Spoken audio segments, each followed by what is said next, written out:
Hi everyone, thanks for watching. I wanted to make a video for other parents of children with ostomy bags. I know it can be overwhelming and stressful in the beginning, but I promise you'll get through it, especially once you figure out what works best for you and your baby. I wanted to make this video because the nurses at the hospitals were great at helping, but they didn't do it as often, so they didn't know exactly how to do it the most efficient way. And so the YouTube videos that I watched of other moms changing their babies' ostomy bags were the most helpful, and they had the best advice on there. So I wanted to make a video of what I came up with for it. So I made a list of supplies that are extremely helpful to make this go faster and more efficient. And so I have swaddles for her arms and legs, and you'll see in the video how I swaddle her arms.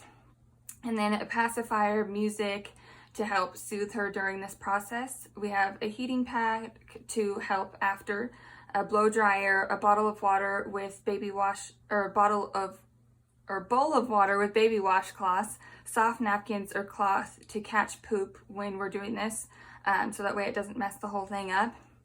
Make sure not to use any wipes with anything with oils, because that will prevent it from sticking. Q-tips, these were especially helpful when she had a little bridge around her stoma when she first had her surgery.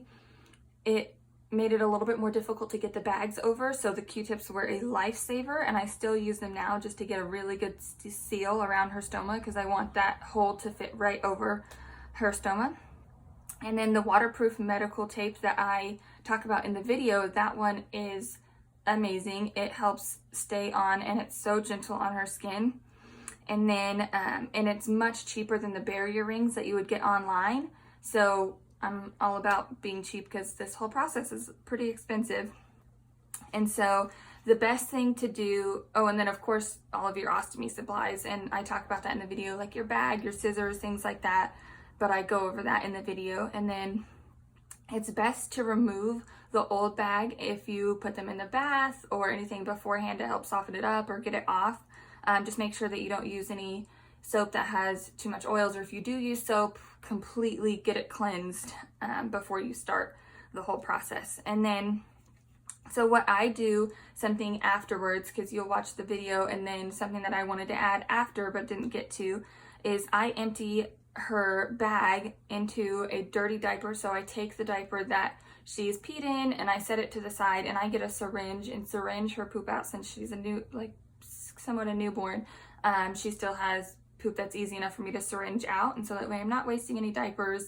And then afterwards I close it back up, and then I put the clean diaper, I fold her bag into a new clean diaper. And then I just wanted to go over how long they're supposed to last. With infants, it usually lasts a little bit less time than for an adult. For an adult, you can get it to last about 2 weeks, but because I guess maybe they're runny poop, or they move so much, or they grab at it and don't mean to, we can usually get it to last 2, 3, probably 4 days. And then how long it should take while you're doing this is probably about 10 to 15 minutes. It depends on if you have help. Sometimes it takes a little bit longer if you're doing it by yourself. And so just remember through this whole thing to stay calm. There's been situations, where it's been extremely overwhelming for me, and I'm like, how am I going to do this? She's crying the whole time.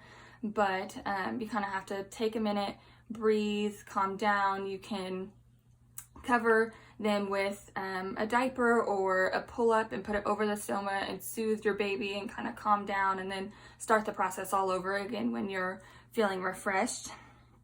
And then let me know if you have any helpful hints or questions, because I would love to get better at this, and if I get better at it, then I will probably make a new video. But other than that, I really hope this helps someone like the videos helped me. Thank you.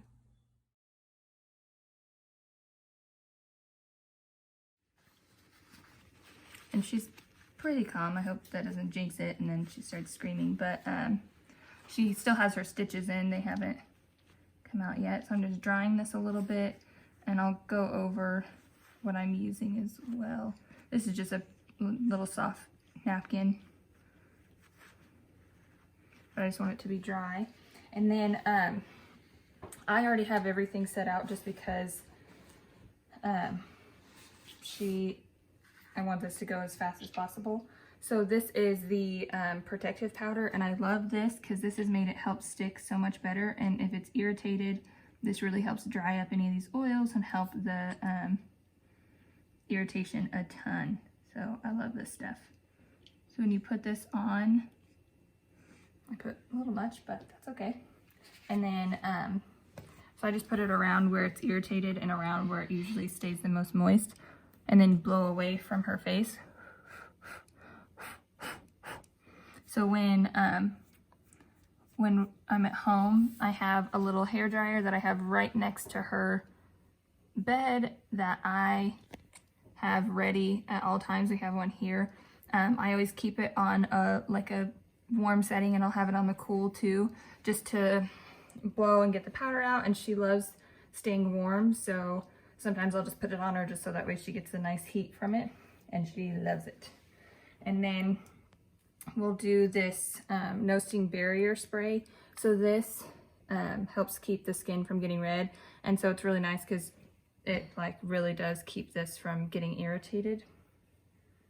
And usually I just do one good spray of this all the way around because it's too much, because she hates it so much to try to do multiple. And so I try to do everything quickly from this point on.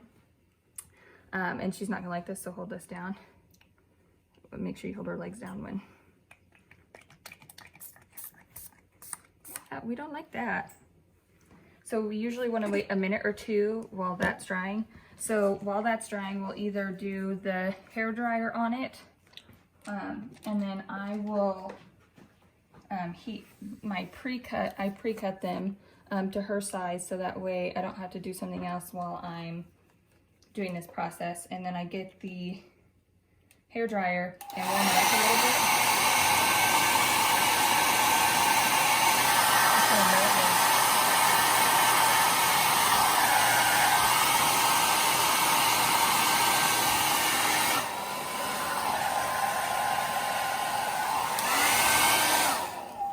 So this is nice and warm. You don't want it too warm to where it's gonna burn her, but it's warm enough to where it'll stick better. So then I take this off, and I have my stoma paste in a little syringe ready. And I found it works if you use less is more. And I like getting it a little bit closer because then she has less of a chance of poop leaking through and irritating her skin.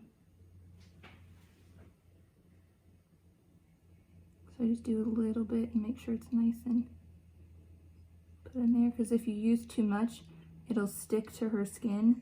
And then the next time you take it off, if she leaks sooner, then it's so hard to get off after. So then I'll switch sides with you. And you want to just make sure it's right over that stoma and make sure that she's completely flat, so that way it doesn't get in her crease because she's so tiny. And then you just push that down. Oh, hold on, Eden, you're doing so good.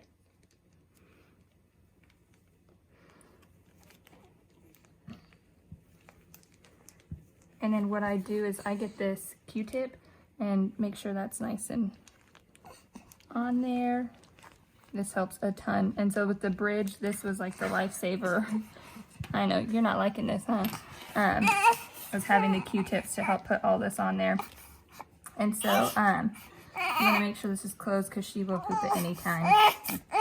You're okay, we're almost done. You're doing so good. And so normally I have her little baby music playing, and she likes that. I just want to make sure this is pressed in there really nicely. You're doing so good.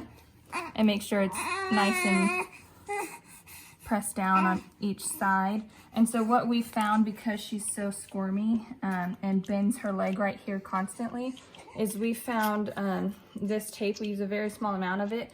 It's great at holding it down. It's not awesome on her skin, but usually if we can keep it held in this on here for a few days, her skin does just fine with it.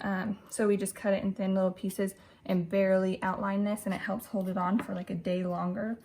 But I got a different kind that's waterproof, and it's supposed to be gentler on her skin. And I pre-cut these as well, just because I don't want anything that I have to do while I'm in the middle of this process. and make sure not to get over her belly button. And so I put it usually in the places that comes up the fastest because of her bending her legs. So usually we just try to get them to not bend her legs just while we're doing this. So we'll do like this down here, she leaks a lot, and right here. So usually most of the time it'll leak in her diaper before it leaks on her clothes, which is good. But I would recommend just to get black onesies for any baby that has an ostomy bag, because everything will be stained, everything. And then this isn't very extremely warm. It's just warm enough to put on her. It's just a little rice bag to help put the bond. You can use your hand or like a little heating pack. But if usually I put this in there for about like a minute and a half, and it gets it warm enough just to get a really good bond on there.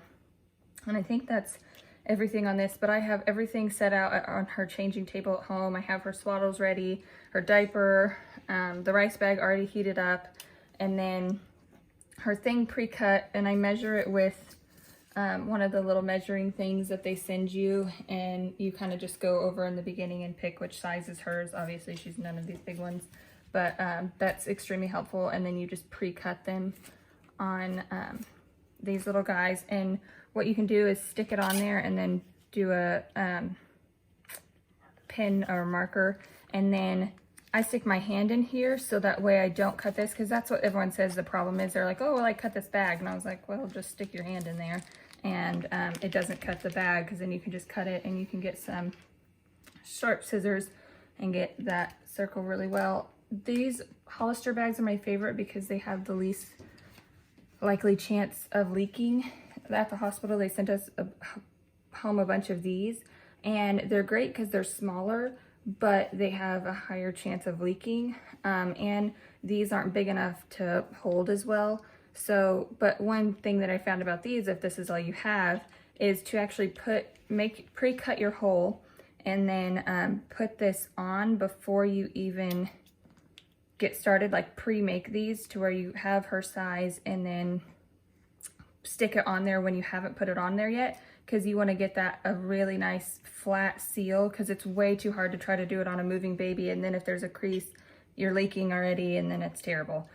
So pre-make these if you have these, and then do the little heating thing exactly like you would with the one-piece one. So it's almost like you made yourself a one-piece one. But those are the things that I have found that have been most helpful, and she's been pretty chill besides her wiggly legs this whole time.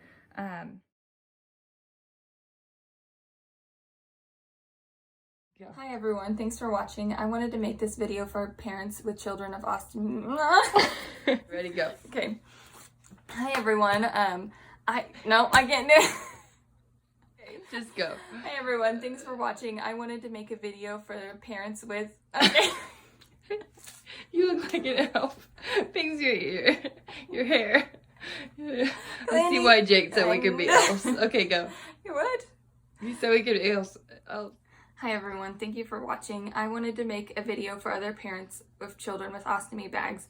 I know it can be overwhelming and stressful in the beginning, but I promise you'll get through it, especially once you figure